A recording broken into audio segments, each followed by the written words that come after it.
আজ আমরা আলোচনা করব থ্রোটল পজিশন সেন্সর সম্পর্কে। থ্রোটল পজিশন সেন্সর অর্থাৎ টিপিএস সেন্সর। প্রথম আসি, থ্রোটল অর্থ কী?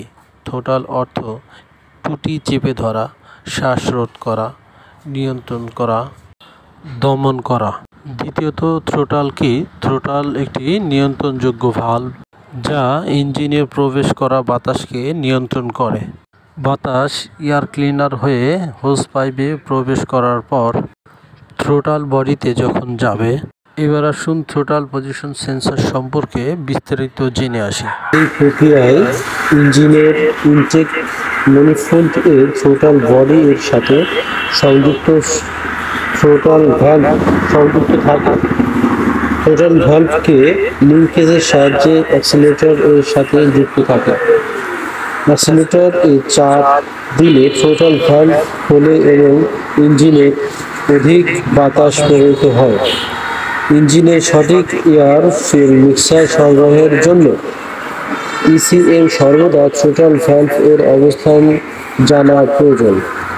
এজন্য থ্রোটল পজিশন সেন্সর সর্বদা থ্রোটল ভালভ এর অবস্থান ইসিএম কে অবগত করে।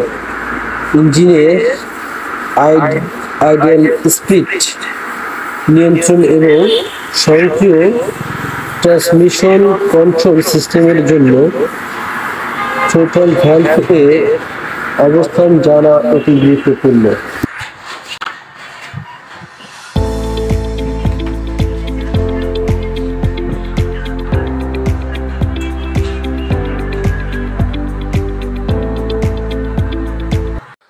আশা করি এত সময়ের এই আলোচনায় ইএফআই ইঞ্জিনের টিপিএস সেন্সর সম্পর্কে কিছুটা ধারণা হয়েছে।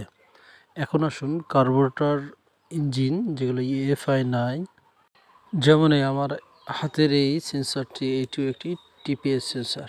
ওই টিপিএস সেন্সর কার্বোরেটর সিস্টেমে যেগুলো ইএফআই ইঞ্জিন নয়, সেক্ষেত্রে এই টিপিএস সেন্সর কী কাজ করে? ইএফআই ইঞ্জিনের ক্ষেত্রে টিপিএস সেন্সর সঠিক সময়ে তেলের পরিমাণ বেশি কম করা, কারেন্ট বৃদ্ধি করা ইত্যাদি কাজ করে। আর কার্বোরেটর সিস্টেমের যে টিপিএস সেন্সর, এই সেন্সরটি শুধুমাত্র সিডিআইকে ইন্ডিকেট করে যে এখন গাড়ির হাই রেস চলছে, এখন কারেন্টের মাত্রা বৃদ্ধি করতে হবে। অতএব আমরা এটা বুঝতে পারি যে কার্বোরেটর সিস্টেম পেট্রোল ইঞ্জিনে যে টিপিএস সেন্সর থাকে, সেই টিপিএস সেন্সর এর কাজ হলো কারেন্টকে বৃদ্ধি করা। এখানে আরও একটি কার্বোরেটর দেখতে পাচ্ছেন, এটি হচ্ছে হিরো হোন্ডা স্প্লেন্ডার পৌর এর কার্বোরেটর। এই কার্বোরেটরেও একটি টিপিএস সেন্সর ব্যবহার করা হয়েছে। যখন গাড়ির অ্যাক্সিলারেটর ধরা হয় আর কার্বোরেটর পিস্টন উপরের দিকে ওঠে, তখনই এই সেন্সরটি কাজ করে। যেমনটা আমরা হাত দিয়ে উঠায়ে আপনাদের দেখাচ্ছি।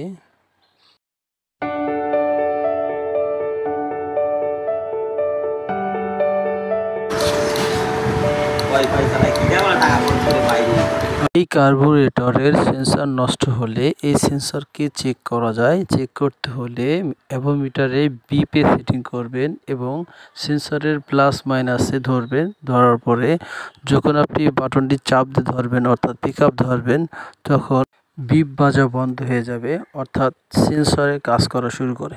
আর যখন পিক আপ ছেড়ে দেবেন, অর্থাৎ বাটন ছেড়ে দেবেন, তখন বিপ বাজতে শুরু করবে, অর্থাৎ সেন্সরে কাজ বন্ধ হয়। এভাবে সেন্সরটি ভালো কি মন্দ চেক করা যায়।